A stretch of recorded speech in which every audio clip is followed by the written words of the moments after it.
네, 강프로입니다. 현대차 보겠습니다. 자, 현대차 오늘 보합권에서 끝났습니다. 자, 오늘 시장의 움직임을 보면 시장은 상승해서 끝났습니다. 그 시장이 상승하는 구간에서 가장 큰 기여를 한 종목은 오늘 새로 상장한 현대마린솔루션이다. 그리고 2등이 KB금융입니다. 자, KB금융하면 원래 1월달과 2월달에는 현대차와 함께 밸류업 프로그램에 대한 내용이 부각이 됐었던 그런 종목이죠. 근데 이 구간에서 보면 지금은 밸류업 프로그램이 계속해서 반영을 받고 있고 시세까지 연결이 되는 건 금융주가 맞아요. 근데 현대차와 KB금융 그리고 전체적인 금융주의 움직임은 차이가 있죠. 현대차는 약간 오너의 조금 입김이 강하고 여기 금융주들 같은 경우에는 오너가 없죠. 그렇죠? 이제 주식회사의 이 기본 개념인 주주의 개념을 가지고 있는 기업입니다. 그렇기 때문에 현대차하고 여기 KB금융 그렇죠? KB금융하고의 주가가 KB금융은 다시 올라와서 여기 고가를 수렴해 있는 그런 상황인데 현대차는 고가를 수렴하지 못해 있는 물론 반등 구간이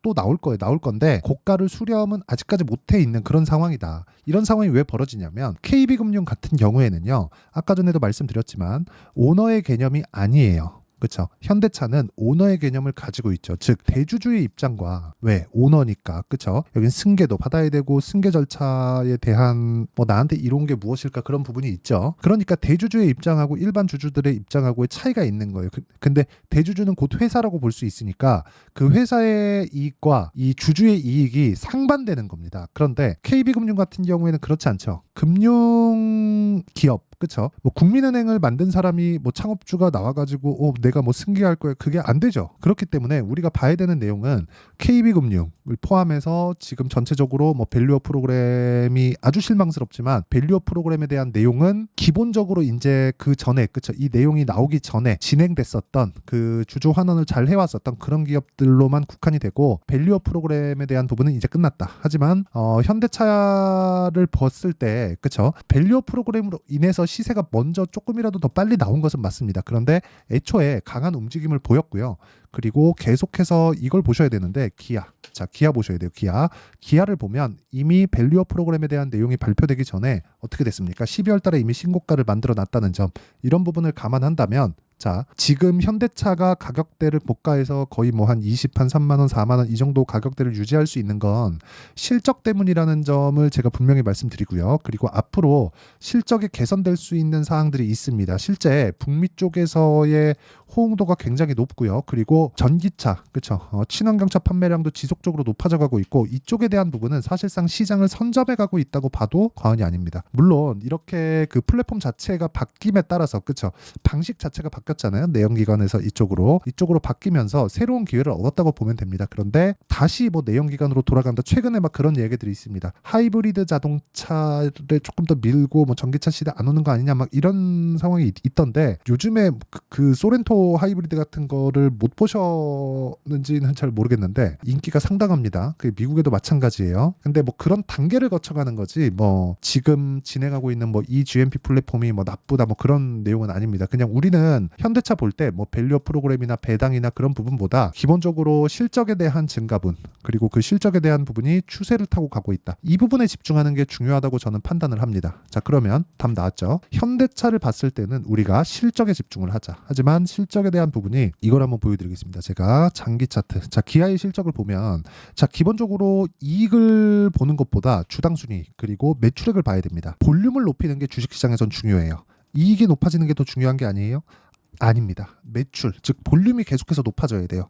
물론 이런 과정에서 뭐 약간 마진이 떨어질 수도 있고 그런 상황이 나올 수도 있습니다. 그래서 영업이익이 꺾이는 것보다 매출이 꺾였을 때는 그 시장성을 잃어간다는 내용이기 때문에 이런 부분에 집중하는 것이 좋고 그래서 이 매출액에 대한 부분 즉 전망치를 봤을 때 지금 24년도 대비해서 그쵸 거의 한 25%에서 한 30% 정도 늘어나는 게 앞으로 4개년치 올해 포함해서 4개년치의 계획입니다. 올해도 전체적으로 실적이 나온 건 아니니까. 근데 주가는 어떻죠? 계속해서 신고가 구간을 만들어가고 있다. 그리고 장기 침체를 겪어왔어요. 여기 2011년도 이후에 그쵸? 계속해서 역성장을 해왔는데 여기 보시면 아시겠지만 매출이 정체되었다. 즉 성장성이 꺾여 있었다. 하지만 전기차 시대가 왔고 이런 구간을 잘 준비해온 결과 지금의 상황을 만들었다고 보시면 됩니다. 그러면 밸류어 프로그램은 어떻게 되나요? 이게 궁금하신 분들이 있을 텐데 요것 관련해서도 제가 이야기를 드릴 텐데 더 중요한 현대차의 타점을 어떻게 잡아야 될까? 그리고 제가 현대차를 왜 보는지에 대해서 이야기를 드리겠습니다. 이건 제 매매가 어떻게 진행되는지를 보시면 명확하게 알 수 있는 내용인데 자,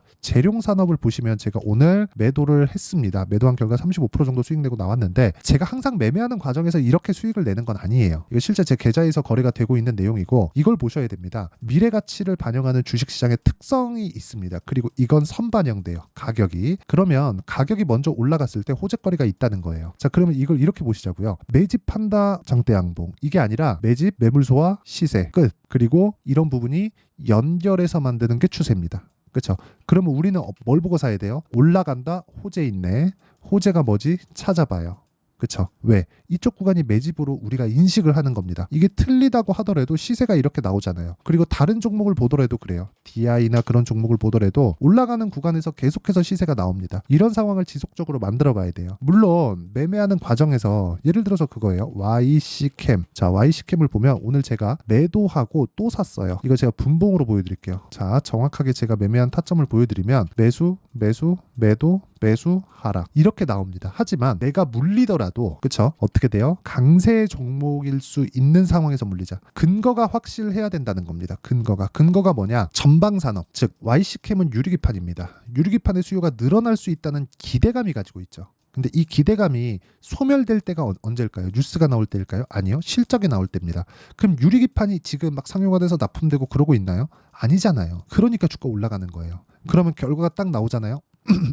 결과가 뭐예요? 실적이에요. 실적이 나오면 어떻게 돼요? 떨어집니다. 그렇죠? 물론 제가 뭐 실적이 나올 때까지 이거 보유할래요? 그거 아니에요. 단기로 치고 빠질 겁니다. 하지만 내가 매매하는 과정에서 꾸준하게 내가 이어가야 될 부분은 확인하고 매수를 해야 된다는 게 중요합니다. 이런 부분이 그렇죠? 완성이 됐을 때 아까 전에 제가 뭐 재룡산업 같은 경우에도 보여드렸지만 이런 매매를 꾸준히 할 수 있다는 거고 뭐 다른 종목을 보더라도 마찬가지입니다. 뭐 자람 테크놀로지 그렇죠? 여기 자람 테크놀로지나 이런 종목을 보더라도 어때요? 올라가는 구간에서 매매를 했을 때 꾸준하게 수익 날 수 있는 그런 상황을 만들어 간다. 이게 답입니다. 그래서 내가 매매하는 과정에서 어떻게 매매해야 될지 잘 모르겠다 하시는 분들은요. 와가지고 제가 장시작 전에 다 공유를 합니다. 이렇게 그렇죠? 장시작 전에 공유하고 있으니까 와서 배우시고요. 구독과 좋아요 눌러주시고 상단에 있는 전화번호로 구독 또는 10억이라고 문자 보내주시면 제가 소통방 입장 링크를 순차적으로 공유를 해드리도록 하겠고요.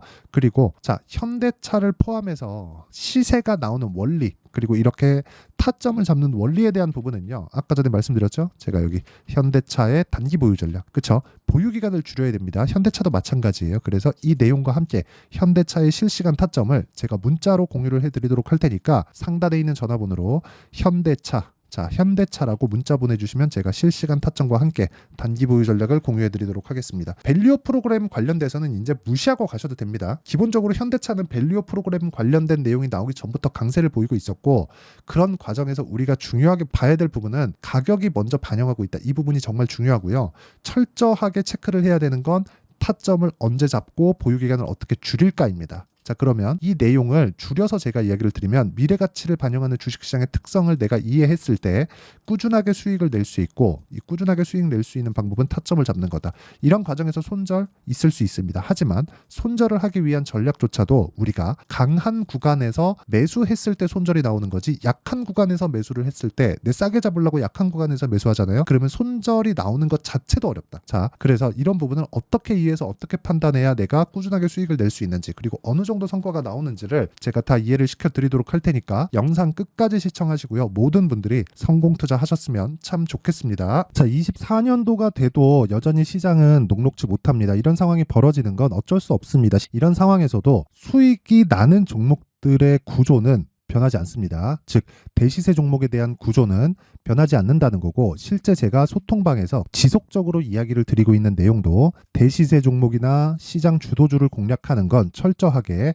가격 분석을 하라고 이야기를 드리고 가격 분석 이후에는 이슈에 대한 파악 그리고 이슈를 파악하고 나서는 다시 내가 얼마에 매수할지 그 타점에 대한 부분을 지속적으로 언급을 하고 있습니다. 자, 근데 생각해 보세요. 1월 달에 시장이 굉장히 어려웠습니다. 어려운 상황에서의 어떤 종목들이 강했냐 보면 반도체와 그리고 바이오입니다. 자, 실제 여기 보면요.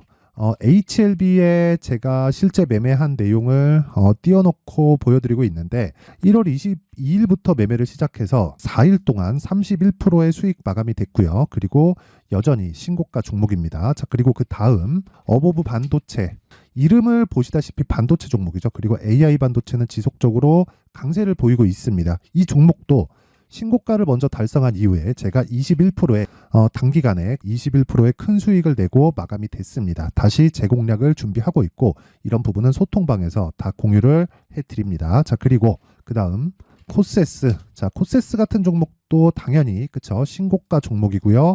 그리고 반도체 종목입니다. 이 종목도 영업일 기준에서 이틀 동안 대략 한 15%의 수익 마감이 됐습니다.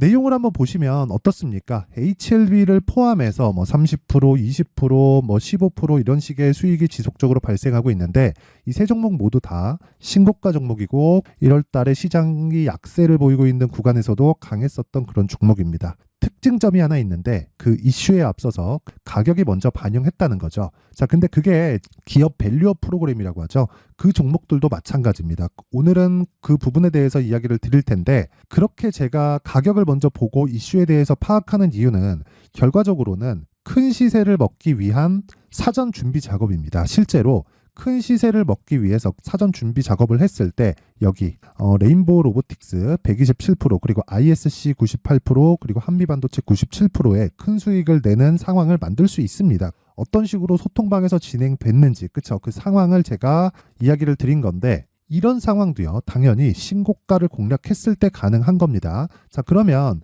이번에도 마찬가지입니다. 그쵸, 정부 주도의 코리아 디스카운트 해소 방안이 2월 달에 발표를 하고요. 그리고 2월 달에 발표된 내용을 토대로 주가가 움직이는 게 아니라 이미 움직인 내용이 있죠. 실제 이 내용은 크게 중요한 게 아니라는 겁니다.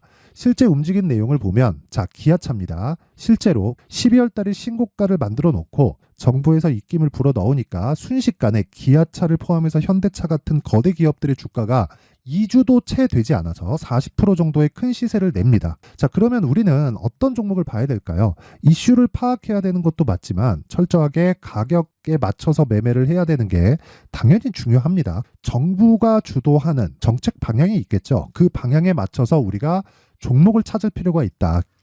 자, 그러면 답이 나왔습니다. 정부가 주도하는 방향에 맞춰서 제2의 기아차를 찾는 게 지금은 중요하다. 근데 정부 정책의 방향에 맞게 가자.